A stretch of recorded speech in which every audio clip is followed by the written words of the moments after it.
Hey, Chris, I'm glad to have you here on the podcast and interview today. This is something I've actually been really looking forward to because I use your company. I use the service to follow up with my prospects, to follow up with customers, family, everyone else. And you run the company followup.cc. And as I look through your profiles, you have a pretty solid pedigree of past experiences. So let's get into it. Let's hear some stories about what you've done as a business owner.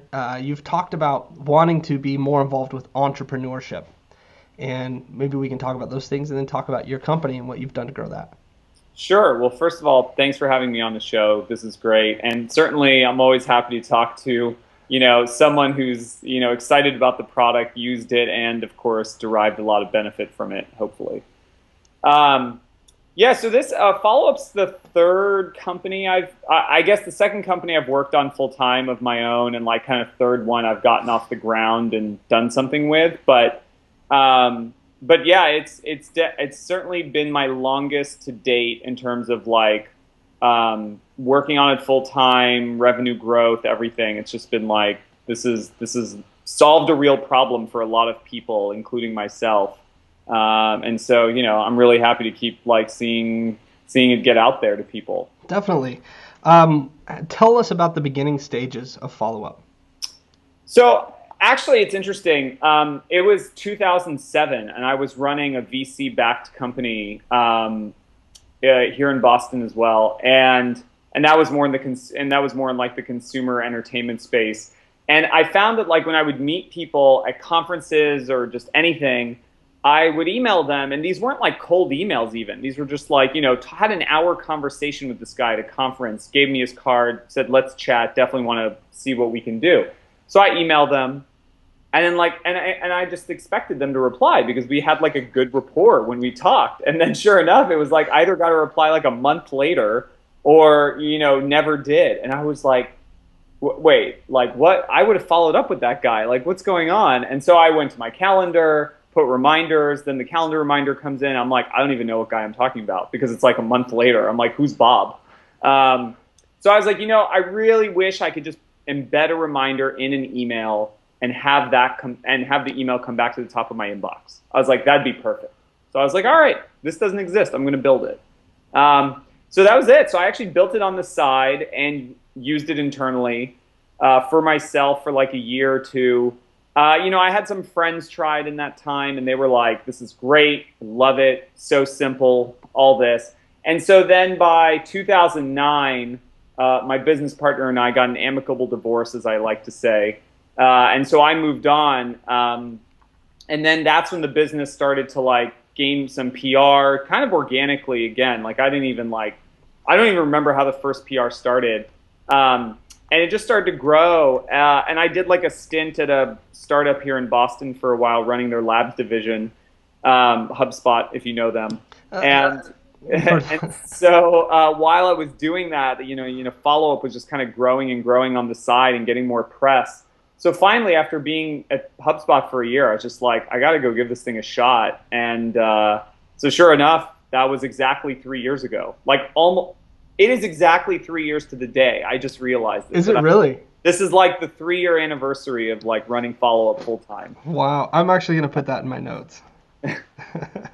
Okay, so you said it was organically, which means it was kind of slower, and you didn't have to build a lot of hype around it. Yeah, no, it wasn't like, because obviously I said from the beginning that this was going to be a revenue generating business. I didn't want to be in the business of try and get a million users and millions of page views and run on ads or whatever. And you have to remember back then, this was still the model that everyone's operating under. So I just said there's a lot of value in the service. I'd pay $5 a month for it, $10 a month for it. So I was like, let's do it. And so yeah, so I launched the pay stuff in January 2011, and it has just like steadily grown since then. Okay, so Noah Kagan from AppSumo introduced me to you guys to follow up. What was it like to going from free to paid? Were you uncomfortable?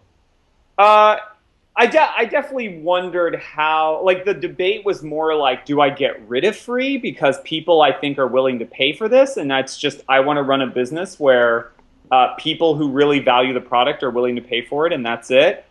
And I said no because I already had a lot of existing users, and I just wanted them. I wanted to do a legit freemium model where I really let people try this and get into it, and then see if they, and if they're willing to pay, then they're going to have to pay at some point. And so I just thought of it as like, the more you use it, then at some point you got to pay. That was it.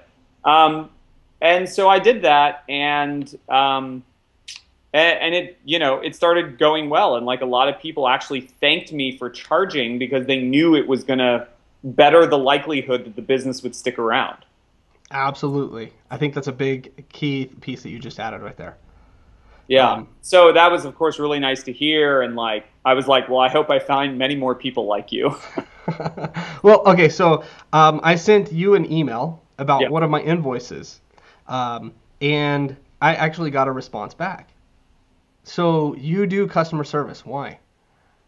Because it is, well, to me, I know the product best. B, if I'm there, I might as well respond, whether or not someone else sees the customer service email.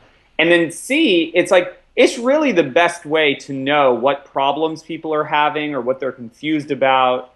I mean, honestly, like, good customer service just is double. It has so many benefits. It's like, you can't go wrong there. Mm-hmm. What about the 4-hour work week and leveraging everything? So, so I've met Tim. I'm not like friends with him or anything. I think there are certain businesses that lend itself to that model really, really well. Follow-up could be that model, because if you think about it, the 4-hour work week is about reducing manual tasks and time and things like that. But technically, I could go run this business from Hawaii, and because it's just an internet business, right? It doesn't, like, I don't have a lot of touch points in the real world. And I actually did do that for the month of January last year, or sorry, this year.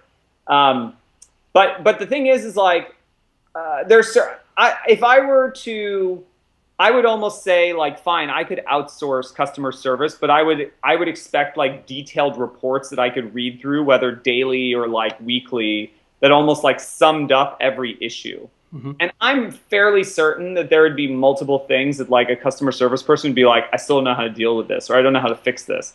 And I don't know how much time it would take me to actually like build the solution for the customer service person, So it's just a trade-off, and I just have not, I've been happy to do it because I think I just continue to have really interesting interactions with customers, potential customers, and just have in my mind, like, here's the priority list of like things we have to work on. Okay, tell me that priority list, and then I want to go back to customer service. You want to know the actual items? No, like priority for growing your business. Not like the tactical of like, this is Chris's business and work on A, B, and C. So here's the thing. So like customer service, for example, is a really great way to have a non-data specific sense of, are people having questions before converting, right? Mm-hmm. Number one, you want people to convert. Two, are people churning, and why? So that you can either like help them and save them from being a churn, or you can say, okay, I understand their reasoning or what the problem was. I'm going to think about how that fits into the product in the long haul. So you get, again, this like twofold benefit of understanding like why someone won't buy your product, and then why someone doesn't want to buy your mm-hmm. product anymore. And then there's, of course, just the third aspect of, you just made someone really happy with like a quick, comprehensive response. And I advise people to be able to type fast if you're going to do customer service. I agree with you.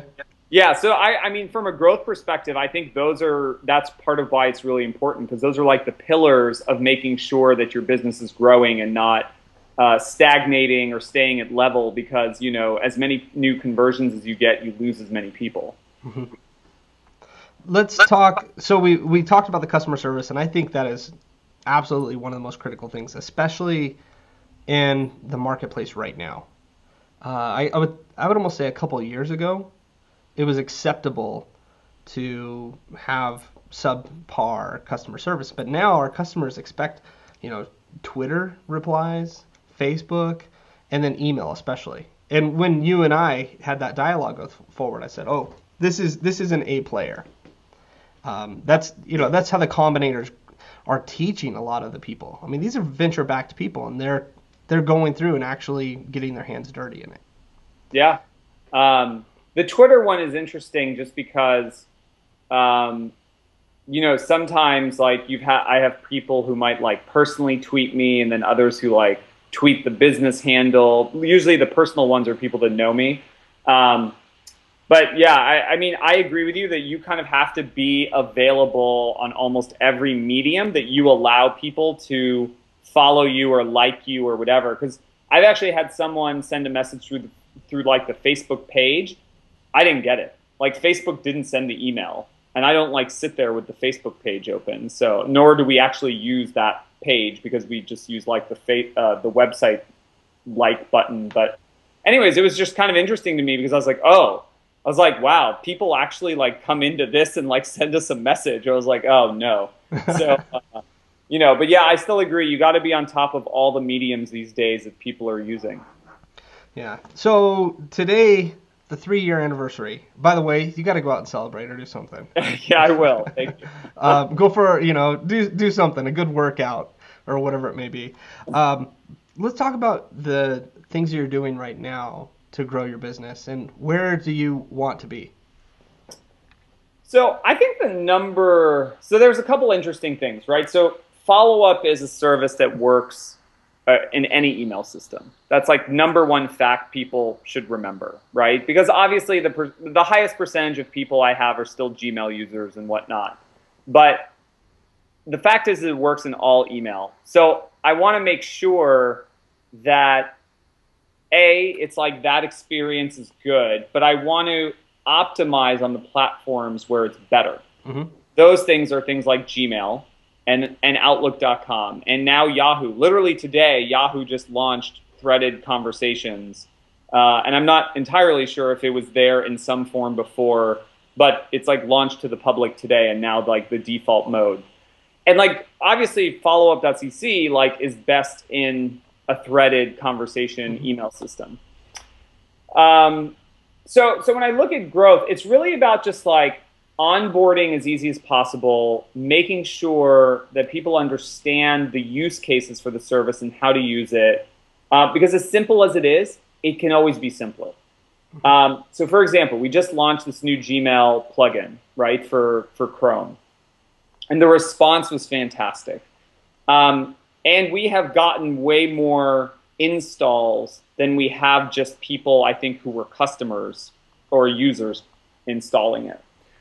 And let me change that though and say I don't know what percentage of our user base is actually using the extension yet, but I feel like more people than whatever. I just feel like the Chrome numbers are interesting, and I am excited by like how it's been growing in like 2 weeks. But the thing is like I kind of want to take that model of optimize in other platforms and apply it, whether it's extensions, behind the scenes authorizations, whatever like helps make that experience easier.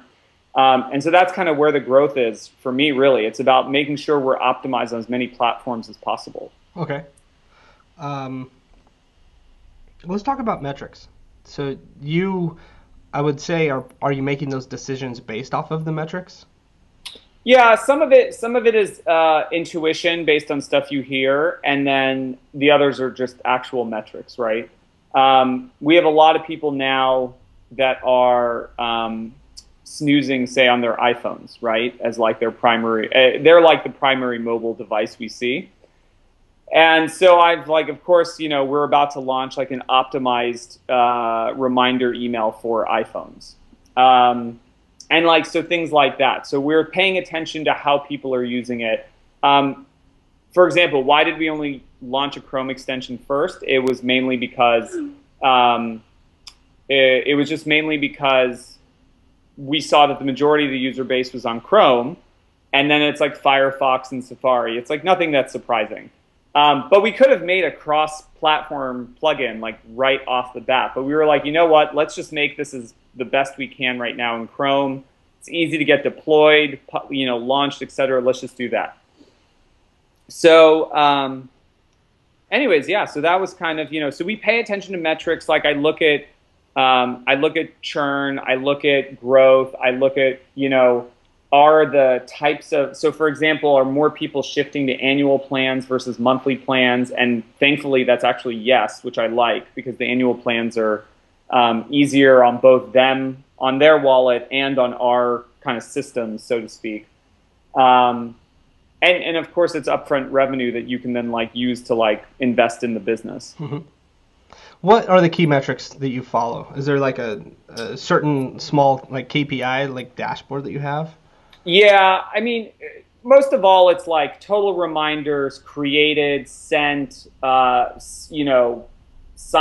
from users, conversion from user to pay, regular user to paid, how many people are churning. It's all the like primary KPIs you could think of for like any kind of SaaS business. Okay. And so you go through this and you mentioned the onboarding process of trying to help that out. And you said you first started with Chrome, which I think is a really smart thing.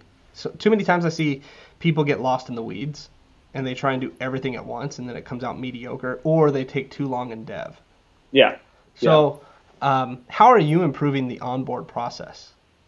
So interestingly enough, there's a couple pieces to that. One is that we are actually in the process of redoing our site because it's kind of gotten old and we need to make it responsive, and we just need to like make everything cleaner, make it work on mobile, all this, right? Because all of this today is actually part of the onboarding process, in the sense like someone signs up, then they like go to it on their phone, or they want to like print out like the FAQ or the instructions and setting reminders. People actually still print things out. Wow. So there's that part. Then of course there's like more of the drip marketing touch points, right? It's like, hey, we see you've like set a couple reminders. Have you tried like a BCC reminder? Have you tried a CC reminder? Anything that just kind of teaches them something about the service and is customized to where they've already been in the activity level of the service. And we're not doing this today. So I kind of feel like I want to make sure that people feel like there's a personalized touch, make sure that they know there's someone on the other end that is like can answer their question. So yeah, I mean, that's really like onboarding is just a matter of making sure that people are like given every opportunity to understand and enjoy your service, instead of just like leaving them like to figure it out on their own and like have no guide. And then they're like, I'll figure this out later. And then before you know it, they churn or they like never convert, and that's that. You've lost a potential great customer. Okay. So I have a question for you because you're talking about the customer experience. I read a book recently called by Charles Duhigg, The Power of Habit. And your product, FollowUp, is one of those things that could become a habit. Yeah. Okay. You're smiling right now. Yeah. Okay. So let's talk about that for a second, because by the look on your face, you have accounted for that. I don't want to say so much accounted for, but almost recounted is the right word, because so many people have told me that, at first they were kind of using it and then they like changed jobs or something just clicked in the way they were like trying to handle their inbox. And all of a sudden FollowUp became like the most important piece of their email, because they realized that they were going to miss out on all these conversations if they didn't. And so it literally became a habit. Some people overnight, some people it took 2-3 months, And that's part of why I like having a free plan, because I'd rather have people using the product even a little than not using it at all, because it's still that whenever you think like I need to follow up on this email or I want to make sure I get reminded, you'll think of FollowUp. But yeah, that's like the number one thing people say is this: just once they have tried it enough and they get it, it becomes a habit and it's like done. They're a customer. Have you read that book? No, I haven't. You need to read it. It's that good. Okay. He talks about how how a lot of companies, Febreze is one company, several other companies that go through and they created the habits with their customers. And it's not evil because you are helping them. But once you learn how to take the habit, wow, like it can be something pretty amazing. So Yeah. take a read to that. Yeah, no, believe it. So I want to ask you a question. When were you scared? When did you have a failure in this business? Ooh.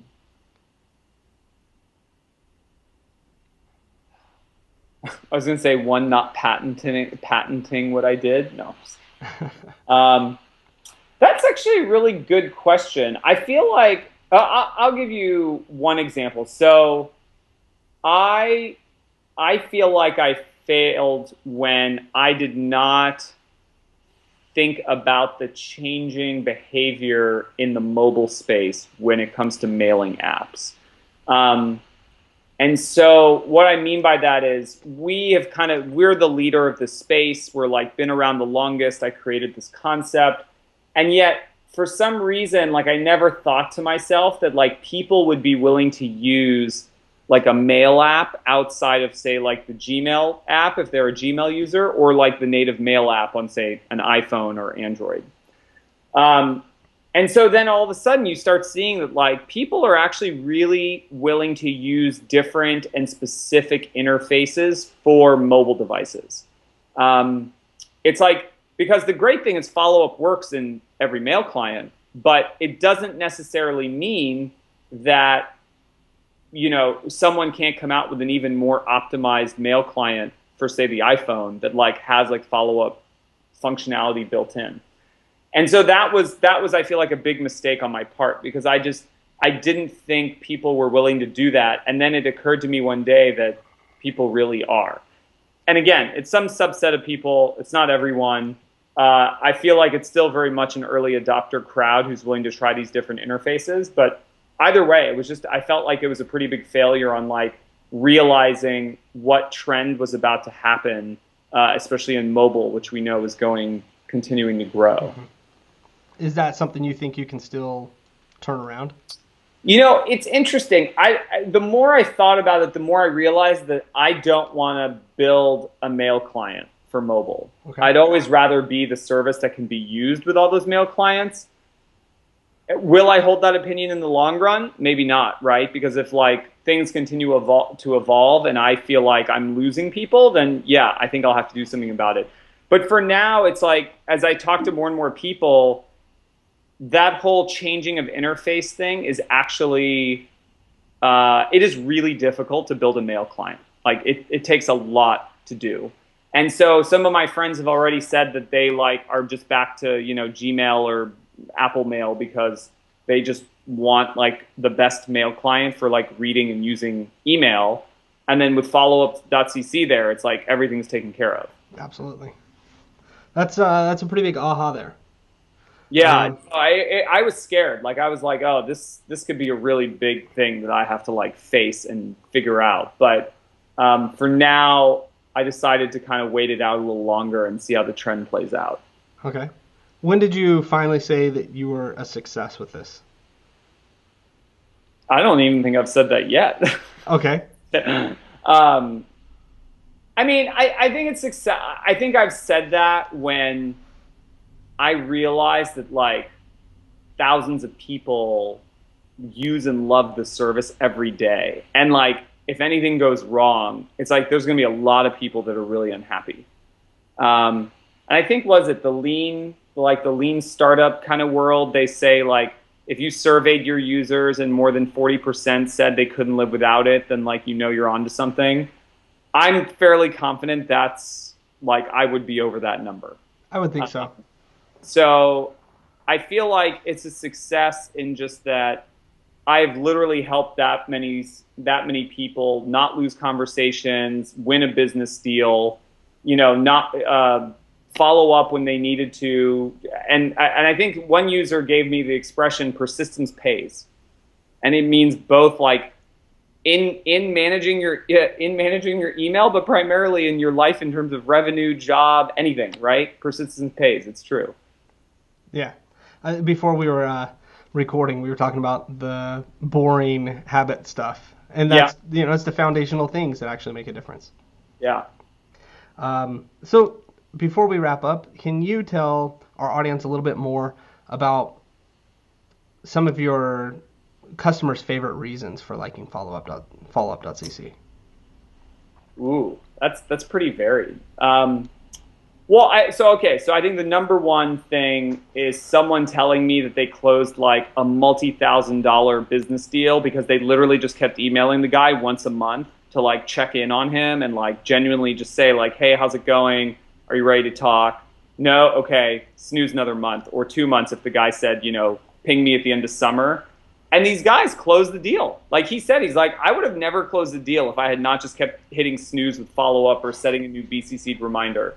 I've had people all the time tell me that they had like completely forgotten about some really important like assignment just because of how busy they were. And then the follow-up reminder came in and it like literally saved their life. They were just like, oh my God, I swear my boss would have killed me if I had forgotten that. And then people talking about how they feel like it's almost like their own little secret or tool to just always make sure nothing gets lost. In fact, people now, I'll take one step further. People have said the other thing they really like is letting people know that they are being sincere about following up by literally putting a follow-up reminder in the CC field. So when someone says like, follow up with me in a month, you're like, okay, no, really, I will. And you like set the follow-up reminder and it's like, I'm serious. We're both going to get reminded about this in a month. That I think is the reward. And when you read that book, you'll see what I mean. But I think that's the reward. Yeah, it's like people advertising your service because of how it's making them look and how it thinks that it's helping their image and who they are. That authenticity. Yeah. This is a good interview. I think there's a lot of things that people can take away. The customer support. When I asked you about success, not once did you say, oh, it's because I have X amount of dollars rolling in, or I made this mentor or this VC happy. It was about the customers. So yeah. That really comes across. Any parting words that you have for our listeners? I mean, for people trying to, in general, for people trying to start up, small businesses, freemium models, any of this, I think the number one thing is put yourself out there first, right? Get some feedback, listen to people, find out what they need. 2, iterate quickly, try things, prioritize features as you hear them from people because you're going to get a lot of feedback, assuming you're doing number 1 and putting yourself out there. 3, don't be afraid to charge for something if you think it's actually adding value. And these days it's easier than ever to actually implement that into your product. And 4 is to find the lowest risk way to make sure that your product is it fits a market. And I say that because when I started Follow Up in 2007, it was for myself. I solved my own problem. Then I sent it to friends, and they loved it. And then other people started to use it that were referred by me or others, whatever. And before I knew it, I still had been working full-time on another job and really then found out that this thing was worthwhile and worth going after. So my advice is for people to not think you can't do it because of time or because you're working or you have to do it full time. It's get it out there in whatever form you can, start getting that feedback. And even as VCs will say to you, the more risk you can take away or that you can eliminate, the better a deal you're going to get. And it's true just even if you want to run a bootstrap lifestyle business. The same thing holds true. Wow, those are good parting words. I think we'll recap that. Chris, thank you. How can our listeners send a message and say thank you to you? What's the best way to follow up with you? Just, contact at followup.cc. As we talked about, I'm going to get it. I'm going to read it. So please just email me there. Try the service. You can register you're defaulted to a free plan. Try it out. If you want to try a paid plan, which has a few more features, go for it. 30-day trial. Cancel if you don't like it, or if you just want to be on the free plan.